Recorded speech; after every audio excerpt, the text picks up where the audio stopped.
So at this point in time, you may have seen a big announcement from the US government, and that is that they've acquired essentially 10% of Intel. Now, when we break this down, how did this even happen?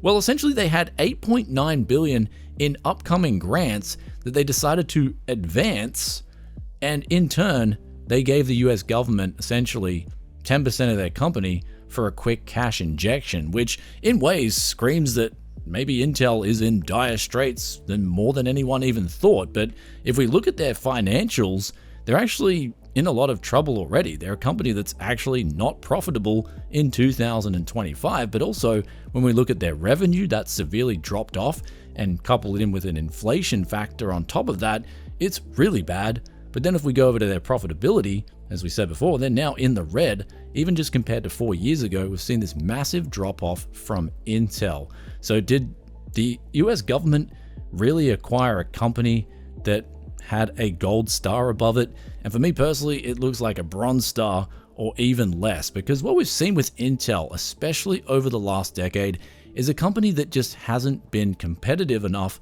nor innovative enough. And we've seen this, for instance, if we remember the Core 2 Duo days, that was really good. They were innovating, they came out on top against AMD, and then they released their first i7, and they had a 4-core 8-thread processor, and then after that, it seems like they just trickled out to the mainstream, 4 cores, 8 threads, forever how long they could get away with doing it, and that ultimately gave AMD a chance to get into the market and bring the mainstream 8 cores, 16 threads, which is exactly what AMD did, and they tasted huge success, which not just for the gamers, it gave them better value for money, but also this bled into the server market where Intel, especially in those last 4 years, as we've looked at with the revenue graphs, they've just lost a huge chunk of market share to AMD on their CPU server side. So this is a company, especially if you're a gamer, you're looking at things, you've seen the early warning signs that Intel wasn't competitive,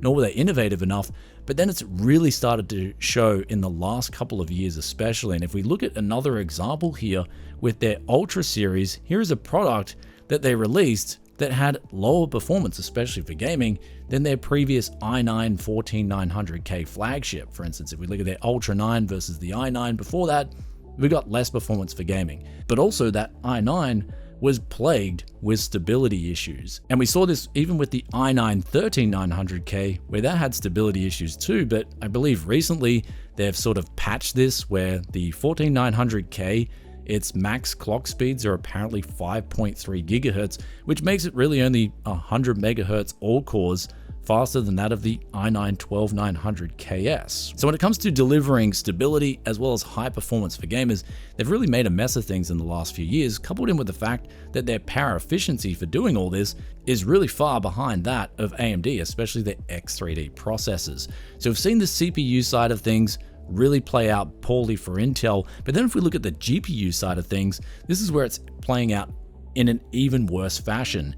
And here's where we look at, for instance, the top 10 sales for CPUs on Amazon. We see that Intel has one CPU there, and that's an i5, which also, again, really doesn't make them a whole lot of profit in the grand scheme of things, where if we look at their profitability, it's just down tremendously. But then if we look at the GPUs, they don't even have one graphics card on the top 10 for Amazon's top selling GPUs. So their GPU releases have been more or less a big disaster for the company, where although I'd like to commend Intel, especially with the B580 with its $250 price point and its 12 gigabytes of VRAM, it essentially came out with this paper launch almost when it was first released, and they needed to make a bigger impact then to gain market share and do things right. Because what I saw, at least in Australia as well as the US, I saw things like B580s going well in excess of $300, which then ultimately made them much less attractive versus already established GPU brands like Nvidia and AMD with their products out on the market. So looking at Intel, their profit margins, and their business decisions over the last 10 years,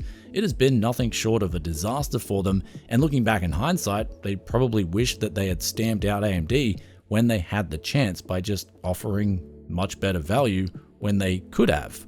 Though fast forward to 2025, they're really struggling to remain competitive, but also now on the node side of things, they're having a lot of issues there where they've had delays. They've also had efficiency that doesn't match that of TSMC. And I think now this is where it all comes in with the US government. They want to bring the foundry manufacturing to the US. And they want to do so by firstly gaining a 10% stake in the company. But then me personally, loving economics and looking at things, I really don't like the fact that ultimately when we look at the US government, we're looking at taxpayer funded US government, whether it's via direct tax revenue or it's via inflation.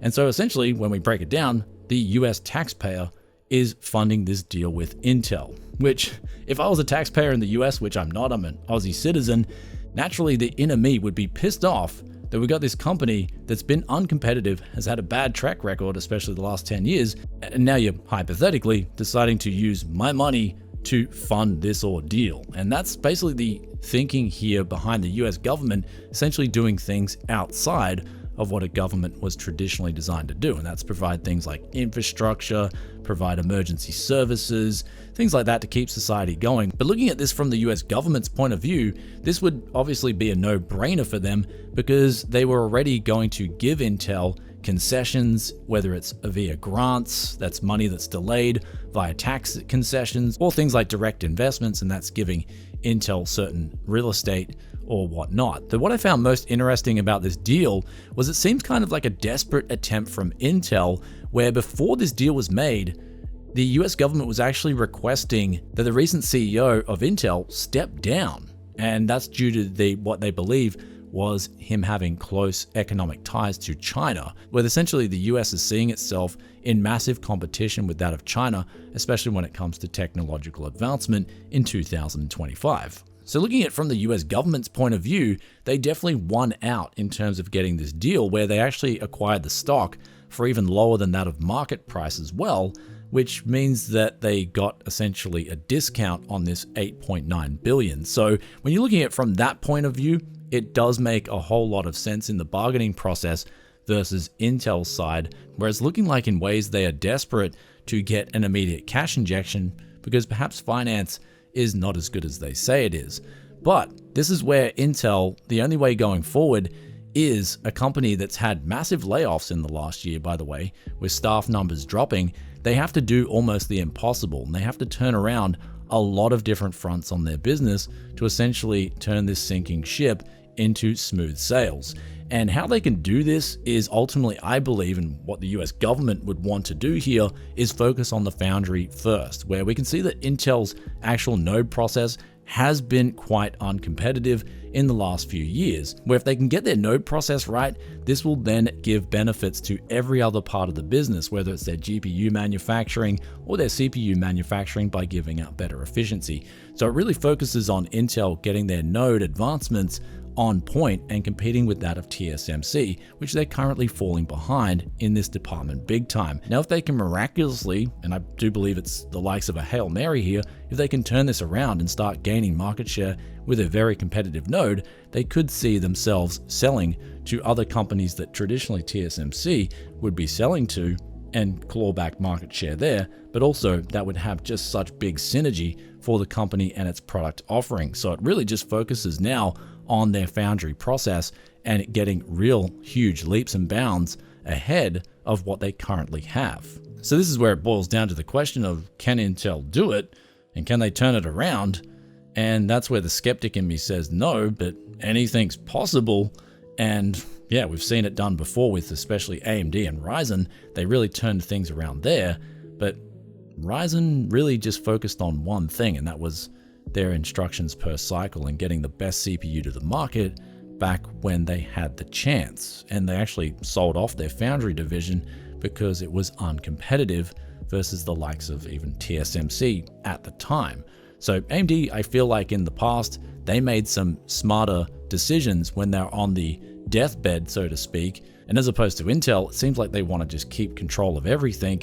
And sometimes you just can't do everything the best as your competitors who are focusing on one thing entirely. So breaking down everything in today's video, the skeptic in me doesn't like this deal one bit, but then I guess it's already happened.